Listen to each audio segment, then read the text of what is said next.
This is definitely a very hot topic these days, especially with increasing use of online media. You can see here, these are some statistics from the Pew Research Network on increasing use of social media among U.S. adults, the latest statistic being 72%, so pretty common and rising. But the buyer must beware, because not all of the information on all of these online platforms is actually quality. So what do we mean by misinformation? The definition is really incorrect or misleading information. Now, this is a little bit distinct from a subcategory, which is called disinformation. Disinformation is deliberately deceptive, whereas misinformation is not deliberately deceptive, it's just not correct or misleading. And this has definitely been, in the forefront in the news, especially during the pandemic, lots of misinformation circulating about COVID-19. Also very concerning, but for some reason which does not get as much attention in the news, is that misinformation about prostate cancer is also extremely widespread. Our group has looked at this topic across many different social networks. We've published on misinformation on YouTube, TikTok, Instagram, Pinterest, and currently are working on a new study of misinformation in podcasts about prostate cancer. So I'm going to describe each of these studies. So our first study was on misinformation about prostate cancer on YouTube. And here we looked at the top 150 YouTube videos about prostate cancer. And they were reviewed by medical experts, and we found that 77% contained poor quality, potentially misinformative and or biased content. And concerningly, these were watched by over 6 million viewers. And the scariest part of all is that the worst quality videos actually had significantly more views and more thumbs up, so people liked the poor quality videos better. So that's pretty scary, and it shows you, you can't trust it just because it has a lot of views or a lot of likes. So then we looked at prostate cancer content on TikTok. And again, we looked at the top hits for prostate cancer reviewed by medical experts. And, virtually all of them were low to moderate quality according to validated criteria for the quality of consumer health information. Now, a lot of the TikTok videos were casual content, somebody sharing a story or promoting awareness. So only 31% actually contained objective information, but of those, 41% had misinformation. So then we went to Instagram and we did the same study. We looked at the top posts about prostate cancer on Instagram, and again, virtually all of them were low to moderate quality. Similar to TikTok, many of them were casual content and just promoting awareness or sharing a story. But of the 1/3 that had objective information, again, we see 40% with misinformation. What about Pinterest? This is another study that we did. This one was looking at over 350 posts about all different kinds of urological cancers. We looked at bladder cancer, kidney cancer, prostate cancer, and testicular cancer. And across all of these cancer types, the majority of the information was moderate to poor quality. Now here, the misinformation rates were a little bit lower. They range from 4% in testicular cancer up to the highest of 26% in bladder cancer, and prostate cancer was in the middle. And then most recently, along with Dr. Scott, who is a trainee, we've been looking at prostate cancer podcasts. So we listened to 100 podcasts about prostate cancer, and about half of them were low to moderate quality, and 13% contained misinformation. So you may say, well, I don't go on some of these networks. I'm not using TikTok to look up prostate cancer anyway. What about websites, for example? Now, here's an interesting study, because this study looked at the websites of NCI-designated cancer centers. So this is somewhere where you would think maybe the information would be the best. And they didn't note misinformation per se. However, even these sites were incomplete in terms of the information that they shared. So these authors came up with 11 scoring criteria for what are the key pieces of information that somebody would need to make important decisions about management for prostate cancer. And on these NCI designated cancer center websites, on average, there was sufficient information to answer only 19%. So really, online information across many different sources is falling quite short. So I'm just going to show you some examples of some of the content that we came across in our review. So this is an example of a misinformative YouTube video. So in this video, they're advocating injecting Chinese herbs into the prostate to treat prostate cancer. And there's a lot of people laughing here. And this is not in the guidelines, this is not evidence-based, but this has more than 300,000 views. So, this is scary stuff, and people are commenting, I want to try this. And so it's concerning that these things are out there, and there's really not a lot of great mechanisms to avoid the circulation of this kind of content. Now here's some sample misinformative posts on TikTok, so I just wrote some quotes from these videos. So the first one, this woman says, I put him on black seed oil and cancer is barely there now. This is not an evidence-based treatment for prostate cancer. The second one is a patient who's saying that he ate these cookies that you should buy, which dropped his PSA from 1900 to 150. And the third video is saying that black genes cause prostate cancer, which is not something that is considered a cause of prostate cancer. So just a disclaimer, these are not evidence-based. But you might say, well, those were just random people. They're not doctors. I wouldn't trust them. But see, this is where it gets tricky, because even sometimes people wearing a white coat are putting out content where it is misinformative or inaccurate. So this is an example of a TikTok video that is featuring a doctor, but he's talking about BPH, or benign enlargement of the prostate, as a precursor to prostate cancer. And benign enlargement of the prostate is not a precursor to prostate cancer. And here's another one from a doctor. This is an Instagram post, and he's saying how some of these supplements are potentially helpful for prostate cancer, so he is promoting IV infusions of these supplements as an alternative treatment for prostate cancer. So this is concerning because this is content that's from a doctor, where it may be more likely to be trusted than some of the content that's from non-medical professionals. And then, this is some more content. So this is from clinics. This is a clinic who put on Instagram that these are some early warning signs of prostate cancer. Trouble urinating, decreased force of stream. These are really not early warning signs of prostate cancer. These are more likely symptoms that we see with enlargement of the prostate. And then things like bone pain, weight loss, these are signs of advanced prostate cancer. In fact, early stage prostate cancer usually has no symptoms, which is the reason why PSA screening is so important to detect prostate cancer at an early stage.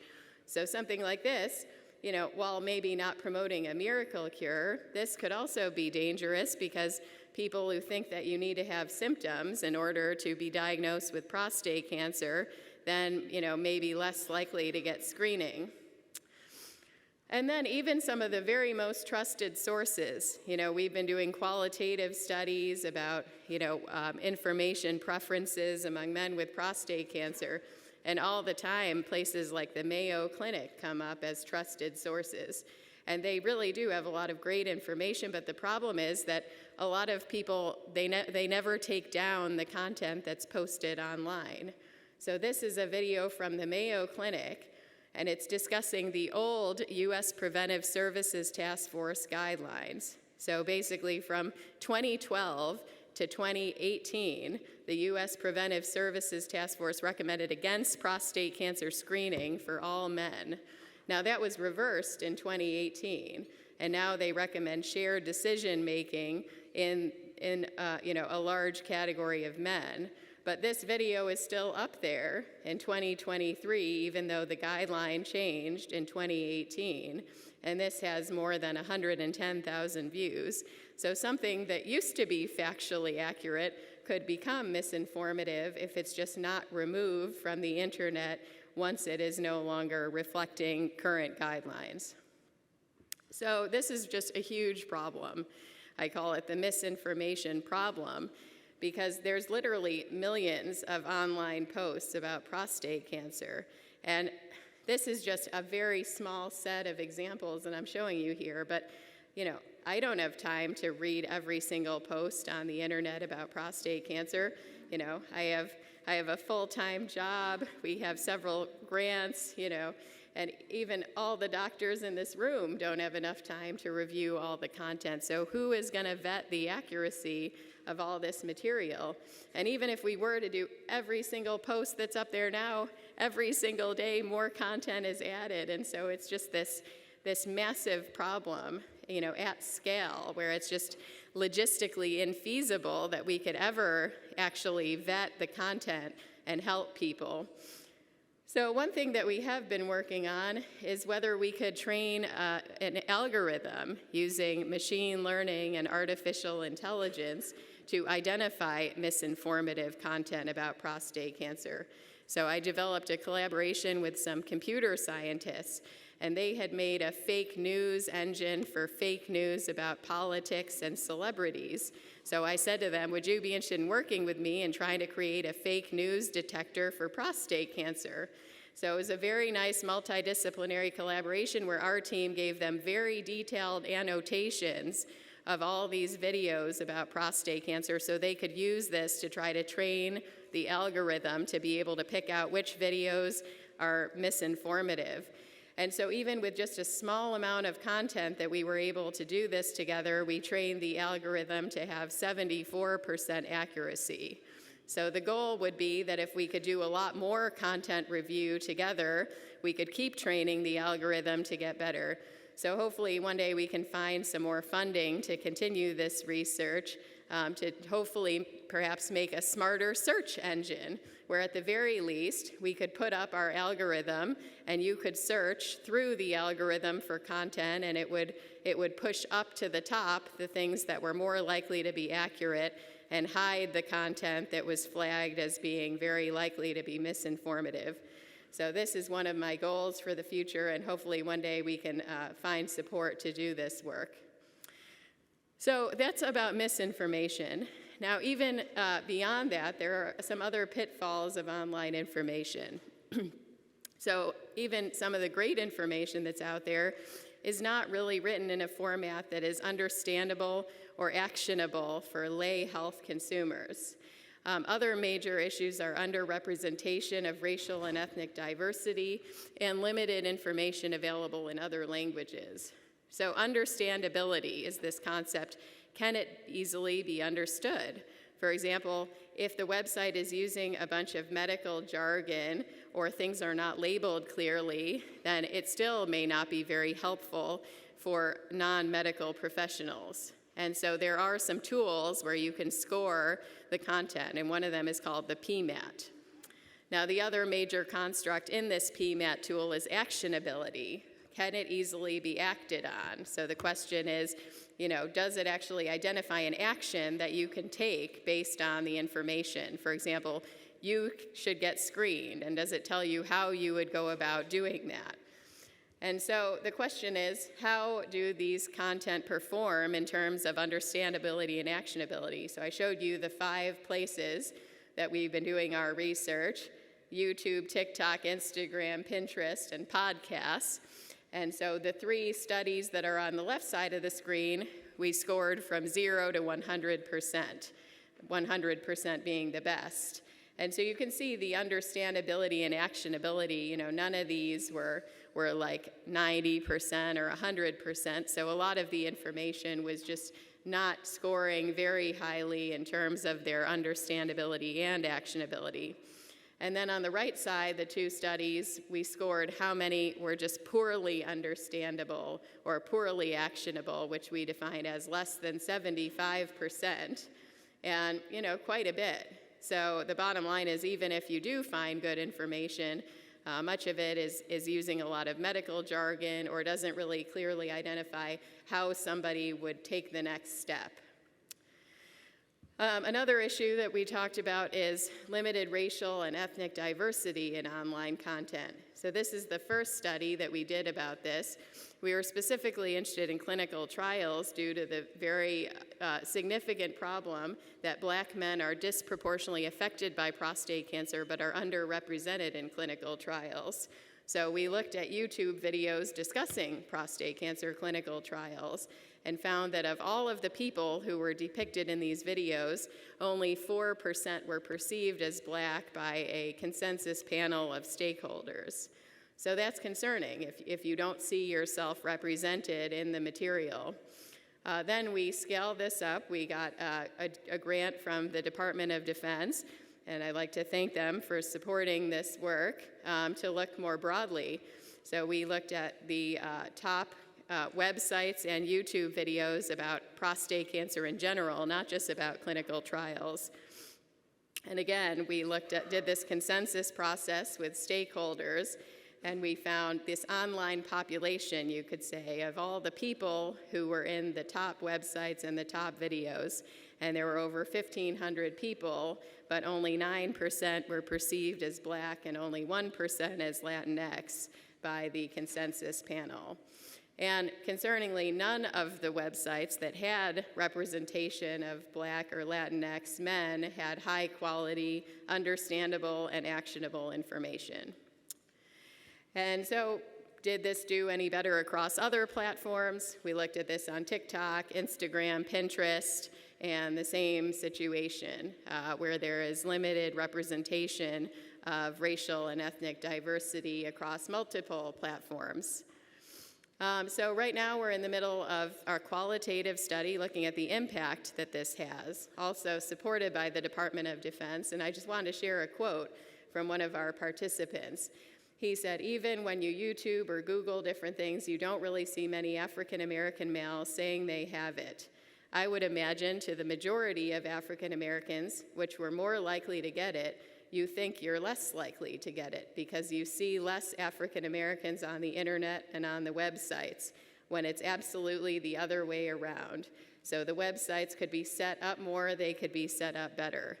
So this is research in progress, but we will be presenting it at the Veterans Association meeting in May.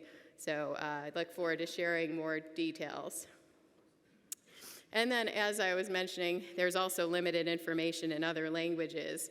So this same study about the Cancer Center websites, for example, only 24% have Spanish language information, and 59% were mobile friendly. So lots of real limitations. This is a study that we've just started. We got some new funding from the Department of Defense starting later this year that we're very, very much excited about, looking at disparities in genetic testing for prostate cancer among Hispanic men.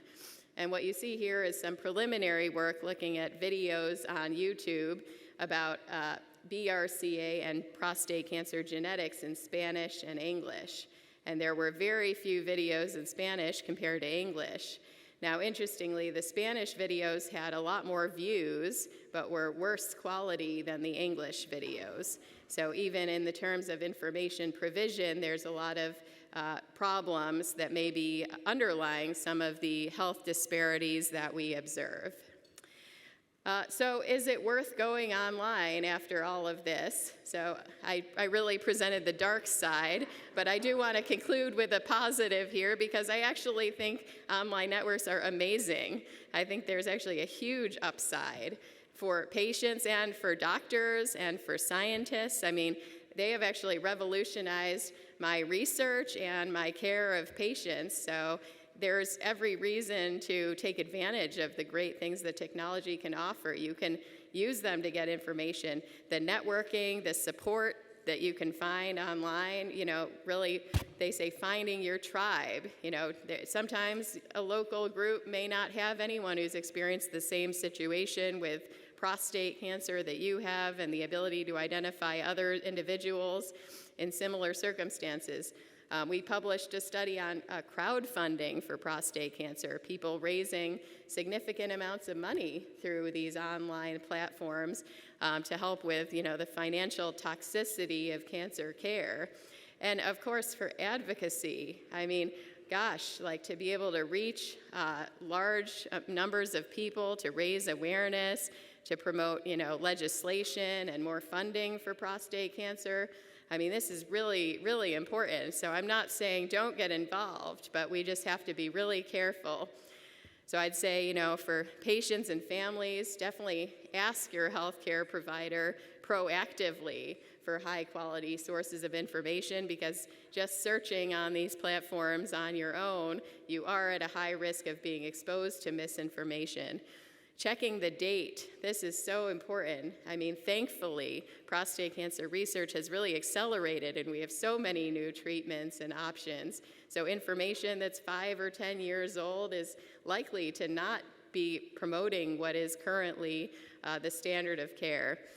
And then, of course, there are some wonderful trusted sources of information, like the ZERO website, the Prostate Cancer Foundation, Urology Care Foundation, American Cancer Society. Go to these sources. We have a brand new podcast that we created recently through a different grant from the Department of Defense. This is focusing specifically on prostate cancer genetics. So if you do like podcasts, this is one that I can, recommend to you to check it out.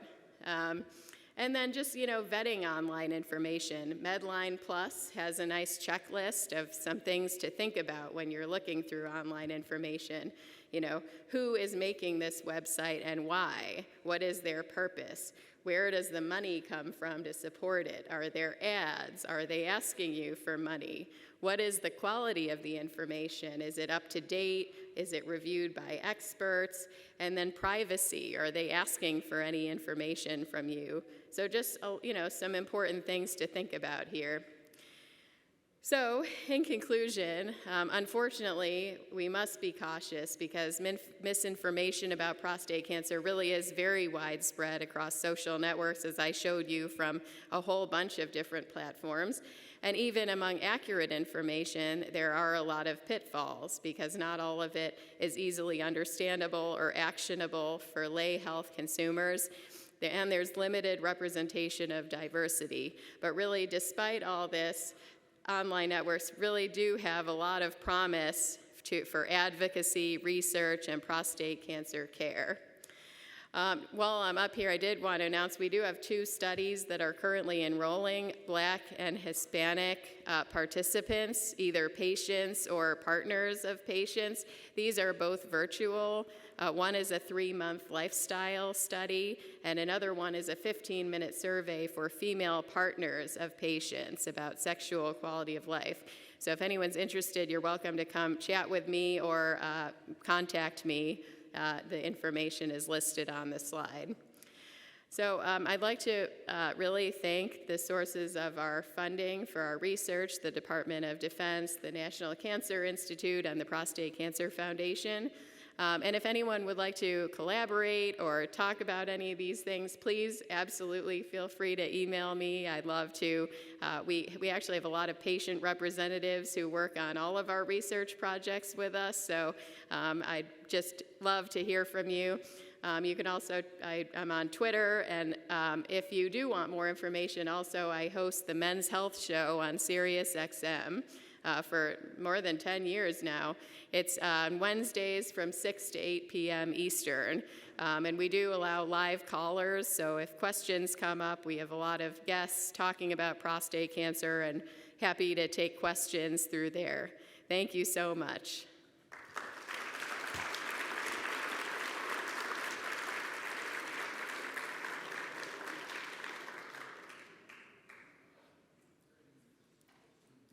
I guess if there's time, we can take questions.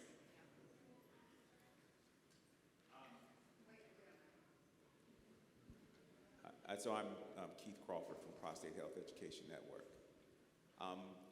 It's an organization that's 20 years plus, but I noticed that they were not referenced in that area. So we may approach it through Facebook. So my question would be what are your findings as it relates to the reliability of information on Facebook? I knew you had the others. Yes. That's a great question. So, there isn't an easily accessible programming interface for us to get the data from Facebook. So we actually have not studied Facebook in any of the studies, but we do actually use your organization's website in our focus groups. And so the website has actually been very helpful. So thank you for that. I just didn't notice you said no. You made a statement that said there was no organization on your slide. Yes, in the study of the content that was reviewed in that study. So those were the top hits that came up from YouTube and from Google as downloaded from the automatic programming interface. So that's not to say that there is no website or no Facebook page that has those criteria. It's just that in the 150 that we obtain from those automated programming interface as the top hits, that was unfortunately what we found. Okay. Yes, so that's not to say that there's no good content on the whole internet that is understandable and reflects diversity, but it may not be what comes up when somebody is first searching through either YouTube or Google. Now, Facebook we have not studied, so that's a very good research question, and if there was some easier way for us to obtain that data, that would actually be a really great study. Well, I'd like to work with you. What's the name of your organization? Prostate Health Education Network. Oh, Prostate Health Education Network. It was established in 2003. And so what we end up doing is we take information. So I'm the director of clinical trials and education, so I curate all the actively recruiting clinical trials each month. And so that information is the best, that's the most reliable information that I can provide because I'm looking at it daily. I review them. So by the end of the month, I reviewed all of them. So that's a reliable source, especially if people are interested in clinical trials. And I'm glad you mentioned that there's not only when we talk about African Americans, we're talking about all Americans. And all Americans have to recognize to get the best care, participate in a clinical trial. So when people look at us, they say, well, they're an African American group. I said, no, we create the tools to help, but we're in this with zero. Because I firmly believe we may not get to zero, but we're going to try to get to zero. Or we just have a treatment for a chronic disease. Thank you. Thank you. Hello, my name is Derek Pearson from Shelton, Connecticut. First off, excellent presentation. I think it was well needed, especially with, if you want to call it the war on information. I think that's the hardest, probably the biggest challenge that we're facing at this season of our existence, I suppose you could say. My question is, a lot of the groups that I belong to, there's not a whole lot of trust in the medical community. The trend is mostly everything that comes from the white jacket community. No disrespect. I have a lot of respect for our doctors, and I think they're there to help us. But there is a lot of mistrust as far as where the motivation is coming from, what's being taught in medical school, pharmaceutical backing. I'm sure everybody in this room has heard or had these thoughts at some point. I have. I'm always seeking out to try to get real, genuine, unmotivated information. And that seems to be the hardest part of parsing through the stuff that's just marketing and the stuff that's actually there to help you with no agenda. So I guess my question to you is, what would you suggest for people that are looking for more of a holistic treatment options, both standard of care and, whether it be nutrition, whether it be mental health. A lot of this disease for myself, was, yes, there's the physical part of it, there's the side effects from treatment, but it's also what it does to your mental health. It's what it does to your brain. If you're on ADT, it's stripping you of all your hormones, which kind of makes you who you are, especially as a man, right? So battling that mental health part of it, has been probably one of the biggest challenges that I've gone through, and trying to get to a place of, okay, I have this disease, I understand what it is, I accept it, I'm making peace with that I might not make it through this, but I need to have the best quality of life that I can right now, living in the present and all that. And that takes a lot of work, and that's hard to sell to somebody that has biases as far as, just the healthcare community as a whole, or that has hang-ups about mental health care as a whole. Now we're making progress, which is beautiful, but I think we still need to push that stuff. So again, my question to you is, what would you suggest for those of us in that space? And where should we trust our information? Is it just the white jackets, or is it bigger than that? Thank you. Yeah, well, thank you for the great question. I think that is definitely a challenge, the distrust in the community, of healthcare professionals and of some of these sources of information. There are a lot of sources of information that are, organizations such as this one, or governmental groups who are not, one healthcare professional. So perhaps those could be looked to as sources. I have seen several webinars recently specifically on mental health and prostate cancer, so I'm very pleased to see that that issue is getting a lot more attention. There are some really great internet resources about mental health, and I'd be happy to share those with you and follow up to this, or to anyone in the audience who could benefit from that. In terms of nutritional information, some sources that I like in particular include nutritionfacts.org, and so that's one great website that's well vetted. I agree on the very importance of nutrition as an important adjunct to cancer care. So hopefully we can help not only to disseminate some of this content through ZERO and some of the partnering organizations, but also to create perhaps a clearinghouse of links to some outside sites that have some very helpful content.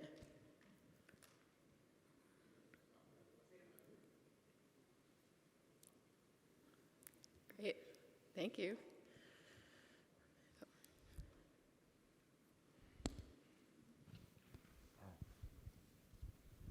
I'm Alan Kaiser from Morgantown, West Virginia. I was not born there. I'm a transplant, originally from Indiana, okay? But being from West Virginia, you would probably know who I am by what I wear. I forgot to bring my red neck, because West Virginia is home of rednecks. And I was in Ireland last November. I took a red bandana, I wore it to breakfast one morning. Guess what the response was? And they were all Americans in the group, a bus tour. I got no response. So I'm ashamed to wear a red bandana. I would not bring it here because I'd be thrown out. Is that true? No. My question is, I'm curious about, I watch a lot of PBS, CNN. Have you considered doing a comparative study of PBS, CNN, and Fox News? I would love to see that. Because I have stepfamily, I have family, neighbors, stepfamily, my own family back in Indiana. They are not in my camp, okay? I know they voted for our ex-president, and it has caused problems, in discussions, but that's beside the point. I know that they watch a lot of Fox News. A lot of people do back in West Virginia, and has a big impact on their belief system and on their medical care. So is that considered as a comparison study? Thank you for the question.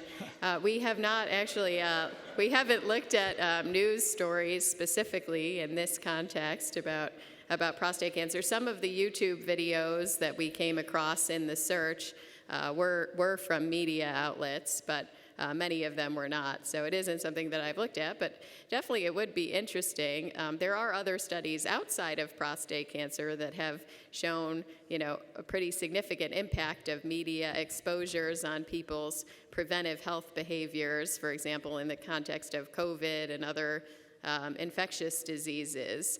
I haven't seen such a study on that related to prostate cancer, but I think suffice it to say, I would agree with your general point that media is very powerful, and what you see on TV or online, really can have an impact on people's views and health behaviors, and that's why I think it's important that we study this topic. Well, the reason I mention this is because I watch a lot of PBS, and I know they have put on some good medical information, not just about prostate cancer, but other medical issues. And I think that there's the educated community that's out there should have access to that on their TVs they watch, the TV channel, which... Great, well, thank you. Okay. Okay, thanks.